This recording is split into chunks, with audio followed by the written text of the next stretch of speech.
Assalamualaikum warahmatullahi wabarakatuh.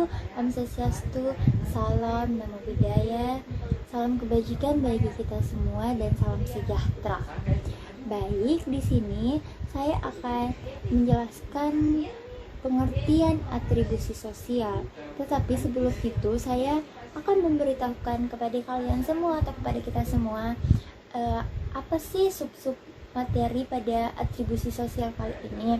Nah, yang pertama itu ada pengertian atribusi sosial, kapan atribusi sosial dilakukan, menganalisis faktor penyebab atribusi sosial, teori-teori atribusi sosial, jenis atribusi sosial, kesalahan-kesalahan atribusi sosial, dan kesimpulan yang akan saya sampaikan nantinya. Baik, langsung saja pada materi pengertian atribusi sosial. Atribusi sosial adalah salah satu teori yang ada dalam disiplin ilmu psikologi. Dalam teori atribusi sosial, kita diajari tentang proses-proses untuk memahami penyebab-penyebab atau faktor-faktor perilaku orang lain maupun perilaku kita sendiri loh. Dari hal tersebut, kemudian kita bisa mengerti trait-trait, menetap dan disposisinya.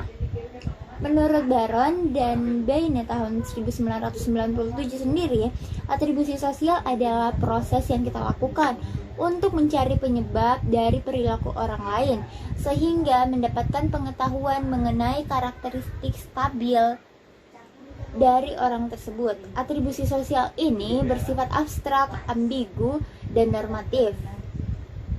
Atribusi sosial juga berlangsung secara spontan atau melalui pertimbangan dan berpikir yang panjang.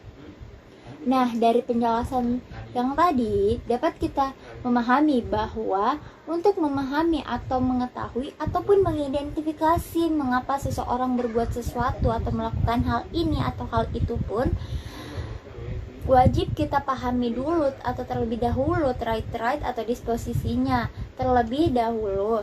Dengan kata lain, kita dilarang sembrono atau asal-asalan agar kita tidak salah menyimpulkan alasan mengapa seseorang berbuat demikian, mengapa seseorang berbuat jahat, mengapa seseorang berbuat baik, ataupun berbuat yang ada di tengah-tengah.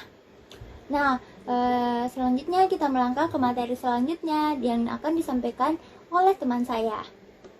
Perkenalkan, saya Dewi Ayu Lestari Syam. Selanjutnya, kapan sih atribusi sosial itu dilakukan? Nah, atribusi sosial itu dilakukan terdapat dua situasi, yaitu situasi yang tidak diharapkan atau tidak biasa, yang dimana sesuatu yang terjadi sesuai dengan harapan biasanya tidak mengundang atribusi sosial. Sedangkan situasi yang tidak diharapkan akan menggoda kita untuk mengetahui penyebab-penyebab dari situasi tersebut. Nah, selanjutnya situasi negatif, menyakitkan dan tidak menyenangkan. Misalkan, seorang mahasiswa yang optimis akan mendapatkan nilai A karena merasa bisa mengerjakan semua soal yang diujikan, akan melakukan atribusi sosial. Jika ternyata ia mendapatkan nilai C atau D, ia akan mencari-cari jawaban dari peristiwa yang tidak sesuai dengan harapan tersebut. Selanjutnya, menganalisis faktor penyebab. Menurut Taylor, Peplau, dan Sear tahun 1997, terdapat 3 faktor penyebab suatu perilaku. Yang dimana yang pertama, sumber faktor penyebab atau locus of causality. Poin dalam faktor ini adalah bagaimana kita menentukan sumber faktor yang menyebab suatu perilaku, apakah internal ataupun eksternal akan mempengaruhi kesan kita terhadap seseorang. Biasanya perilaku buruk yang diatribusikan karena faktor internal akan menimbulkan kesan yang negatif. Yang kedua, stabilitas faktor penyebab atau stability. Stabil tidak stabil di sini bersifat relatif. Contohnya seperti terlambat karena macet bisa dianggap karena faktor eksternal yang sifatnya stabil atau tidak stabil. Jika macetnya sudah menjadi kebiasaan, maka macet bisa dianggap faktor penyebab eksternal yang bersifat stabil. Lain lagi, jika macet tersebut karena ada kecelakaan lalu lintas, maka macet tersebut termasuk faktor penyebab eksternal yang bersifat tidak stabil. Apakah faktor penyebab tersebut bersifat stabil atau tidak stabil berpengaruh terhadap bagaimana kita menilai orang lain. Yang ketiga, kemampuan mengendalikan atau controllability. Yang dimana dimensi ini menunjuk pada sejauh mana faktor penyebab perilaku dapat dikendalikan, baik faktor penyebab internal eksternal maupun stabil tidak stabil bisa bersifat dapat dikendalikan atau tidak dapat dikendalikan. Faktor penyebab internal yang dapat dikendalikan berhubungan dengan sejauh mana usaha yang tidak dikeluarkan, sedangkan faktor penyebab internal yang tidak dapat dikendalikan sangat berhubungan dengan keterbatasan fisik, tingkat kecerdasan, atau hambatan mental. Assalamualaikum warahmatullahi wabarakatuh. Perkenalkan, nama saya Dewi Sylvia Rusli. Saya akan melanjutkan materi yang telah dibawakan teman saya. Yang pertama itu Common Sense Psikologi dari buku The Psychology of Interpersonal pada tahun 1958. Fritz Heider mencoba mengklarifikasi sifat hubungan interpersonal dan menganut konsep apa yang disebutnya akal sehat atau psikologi naif. Dalam teorinya, ia percaya bahwa orang mengamati, menganalisis, dan menjelaskan perilaku seseorang dengan eksplanasi atau penjelasan tertentu. Meskipun orang memiliki berbagai jenis penjelasan untuk perilaku tertentu dari seseorang, Heider mengelompokkan penjelasan menjadi dua kategori. Yang pertama, atribusi internal atau pribadi, dan eksternal atau situasional. Ketika atribusi internal dibuat penyebab perilaku seseorang berkaitan dengan karakteristik individu seperti kemampuan, kepribadian, suasana hati, upaya, sikap, atau disposisi. Akan tetapi, ketika atribusi eksternal dibuat, penyebab perilaku seorang berkaitan dengan situasi di mana perilaku itu disebut seperti tugas, orang lain, atau keberuntungan bahwa individu yang menghasilkan perilaku melakukannya karena lingkungan sekitar. Kedua tipe ini menghasilkan persepsi yang sangat berbeda tentang individu yang terlibat suatu perilaku. Yang kedua, inferensi koresponden Jones dan Davis. Jones dan Davis pada tahun 1965 berpikir bahwa orang menaruh perhatian khusus pada perilaku yang disengaja atau sebagai lawan perilaku yang tidak disengaja atau tidak terpikirkan. Teori Jones dan Davis membantu kita memahami proses membuat atribusi internal. Mereka mengatakan bahwa kita cenderung melakukan hal itu ketika kita melihat korespondensi antara motif dan perilaku. Misalnya, ketika kita melihat korespondensi antara seseorang yang bersikap ramah dan menjadi orang yang ramah. Atribusi disposisional atau internal memberi kita informasi sehingga kita dapat membuat prediksi tentang perilaku seseorang di masa mendatang. Teori inferensi koresponden menggambarkan kondisi di mana kita membuat atribut disposisi untuk perilaku yang kita anggap disengaja. Davis menggunakan istilah inferensi koresponden untuk merujuk pada suatu peristiwa ketika seseorang pengamat menyimpulkan bahwa perilaku seseorang cocok atau sesuai dengan kepribadian mereka. Istilah alternatif untuk atribusi disposisi. Jones dan Davis mengatakan, kita menggunakan 5 sumber informasi yang membuat kita membuat inferensi korespondensi. Yang pertama, pilihan.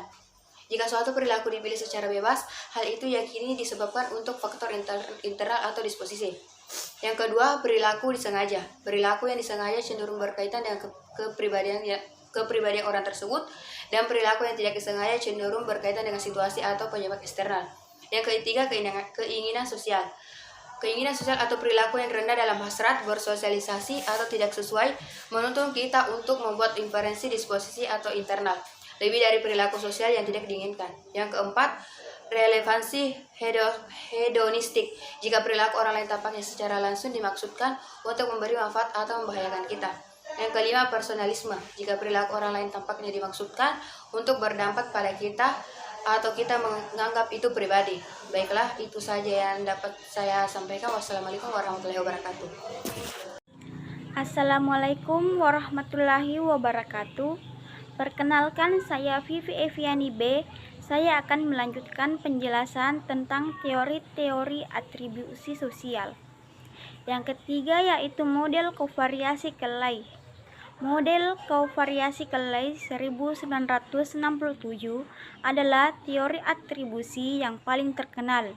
Dia mengembangkan model logis untuk menilai apakah tindakan tertentu harus dikaitkan dengan beberapa karakteristik atau disposisi orang tersebut atau lingkungan atau situasional. Istilah kovariasi berarti bahwa seseorang memiliki informasi dari banyak pengamatan pada waktu dan situasi yang berbeda dan dapat merasakan kovariasi efek yang diamati dan penyebabnya. Menurut Kelley, Terdapat 3 hal yang harus diperhatikan untuk menetapkan apakah suatu perilaku beratribusi disposisional atau internal, atau situasional atau eksternal, yaitu yang pertama ialah konsensus. Artinya, suatu perilaku yang cenderung dilakukan oleh semua orang dalam situasi yang sama. Semakin banyak orang yang melakukan, semakin tinggi konsensus. Sebaliknya, semakin sedikit yang melakukannya, makin rendah konsensus. Yang kedua yaitu konsistensi. Konsistensi artinya pelaku yang bersangkutan cenderung berperilaku yang sama dalam situasi yang sama. Konsistensi tinggi jika pelaku melakukan perilaku yang sama. Sebaliknya, konsistensi rendah jika pelaku tidak melakukan perilaku yang sama dalam situasi yang sama tersebut. Yang ketiga yaitu distingsi atau kekhususan. Artinya, pelaku yang bersangkutan cenderung berperilaku sama dalam situasi yang berbeda-beda. Distingsi jika iya, distingsi rendah jika tidak. Materi selanjutnya yaitu model 3 dimensi. Bernard Weiner mengusulkan bahwa individu memiliki respon afektif awal terhadap konsekuensi potensial dari motif intrinsik atau ekstrinsik aktor, yang pada gilirannya mempengaruhi perilaku di masa depan. Artinya, persepsi atau atribusi seseorang sendiri mengapa mereka berhasil atau gagal pada suatu kegiatan, menentukan jumlah upaya orang tersebut akan terlihat dalam kegiatan di masa depan. Weiner menyarankan bahwa individu melakukan pencarian atribusi mereka dan secara kognitif mengevaluasi sifat kasual pada perilaku yang mereka alami. Ketika atribusi menyebabkan pengaruh positif dan ekspektasi tinggi akan kesuksesan di masa depan, atribusi seperti itu harus menghasilkan kemauan yang lebih besar untuk melakukan tugas-tugas pencapaian serupa di masa depan daripada atribusi yang menghasilkan pengaruh negatif dan harapan yang rendah terhadap kesuksesan di masa depan. Akhirnya, penilaian afektif dan kognitif mempengaruhi perilaku masa depan ketika individu menghadap situasi yang sama. Atribusi pencapaian Weiner memiliki 3 kategori. Yang pertama ialah teori stabilitas atau stabil dan tidak stabil. Yang kedua yaitu locus of control atau internal dan eksternal.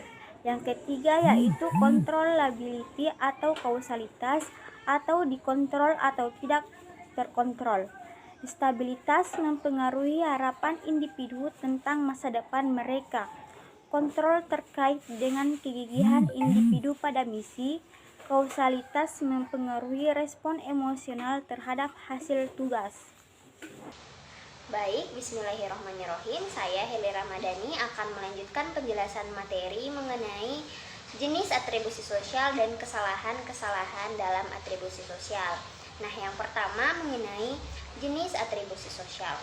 Atribusi sosial secara umum dapat diklasifikasikan menjadi 2 dimensi, yakni internal eksternal dan stabil tidak stabil. Nah, yang pertama internal eksternal. Teori atribusi mengusulkan bahwa atribusi yang dibuat orang tentang peristiwa dan perilaku dapat digolongkan sebagai internal atau eksternal. Nah, dalam atribusi internal atau disposisional, orang menyimpulkan bahwa suatu peristiwa atau perilaku seseorang disebabkan oleh faktor-faktor pribadi seperti sifat, kemampuan, dan perasaan. Nah, sedangkan dalam atribusi eksternal atau situasional, orang menyimpulkan bahwa perilaku seseorang disebabkan oleh faktor situasional, atau dengan kata lain, perilaku seseorang disebabkan oleh kondisi atau situasi pada saat itu. Nah, yang kedua, stabil tidak stabil. Peneliti juga membedakan atribusi yang stabil dan tidak stabil. ketika orang membuat atribusi yang stabil, mereka menyimpulkan bahwa suatu peristiwa atau perilaku disebabkan oleh faktor-faktor yang stabil dan tidak berubah. Nah, selanjutnya ketika membuat atribusi yang tidak stabil, mereka menyimpulkan bahwa suatu peristiwa atau perilaku disebabkan oleh faktor sementara atau tidak stabil. Melangkah pada pembahasan selanjutnya, yakni kesalahan-kesalahan dalam atribusi sosial. Nah, yang pertama mengenai kesalahan dalam atribusi sosial adalah kesalahan dasar atribusi, yang dimana hal ini berarti kecenderungan kita untuk mengatribusi perilaku orang lain karena faktor karakteristik individual daripada faktor situasi. Yang kedua, aktor observe effect, yang dimana berarti kecenderungan untuk menjelaskan perilaku orang lain karena faktor individu, sedangkan perilaku diri sendiri karena faktor situasi. Yang ketiga, self-serving bias, yang dimana berarti kecenderungan kita untuk menilai kesuksesan orang lain dikarenakan faktor eksternal dan kegagalan orang lain dikarenakan faktor internal. Sebaliknya, menilai kesuksesan diri sendiri karena faktor internal dan kegagalan diri sendiri karena faktor eksternal. Kesalahan yang keempat yakni false consensus effect, yang berarti kecenderungan kita untuk menggunakan penilaian pada diri sendiri sebagai dasar dalam melakukan penilaian terhadap orang lain.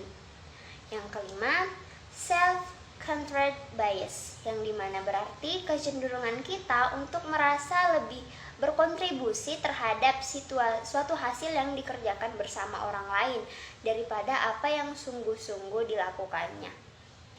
Selanjutnya, kesalahan yang keenam atau yang terakhir dalam atribusi sosial yakni blaming the victim, yang dimana berarti kecenderungan kita untuk menyalahkan korban atas nasib yang menimpa diri korban tersebut. Mungkin itu saja dari saya. Sekian, wassalamualaikum warahmatullahi wabarakatuh. Nah, dari penjelasan yang disampaikan oleh teman-teman saya, saatnya saya menyampaikan kesimpulan dari materi atribusi sosial ini. Atribusi sosial merupakan proses yang kita lakukan untuk memahami penyebab perilaku orang lain. Atribusi sosial bisa akurat ataupun keliru. Dalam melakukan atribusi, kita kadang melakukan kesalahan-kesalahan yang kadang secara otomatis terjadi. Supaya atribusi sosial kita terhindar dari kesalahan, ada baiknya kita memperhatikan stabilitas faktor penyebab, sumber faktor penyebab, dan kemampuan mengendalikan faktor penyebab. Dengan kata lain, kita dilarang sembrono atau salah-salah agar kita tidak salah menyimpulkan alasan mengapa seseorang berbuat demikian, mengapa seseorang berbuat jahat, atau mengapa seseorang berbuat baik. Meski terdengar remeh, tetapi hal ini tidak boleh diremehkan begitu saja sehingga berakibat pada sikap kita yang meremehkan orang lain atau memandang orang lain dengan sebelah mata atas dasar suatu atau satu perbuatan saja. Karena sejatinya manusia diciptakan di dunia ini dalam bentuk berbangsa-bangsa dan bersuku-suku, tidak lain adalah untuk saling mengenal dan membantu satu sama lain. Baik, demikian penyampaian saya kali ini. Wassalamualaikum warahmatullahi wabarakatuh. Terima kasih dan sampai jumpa.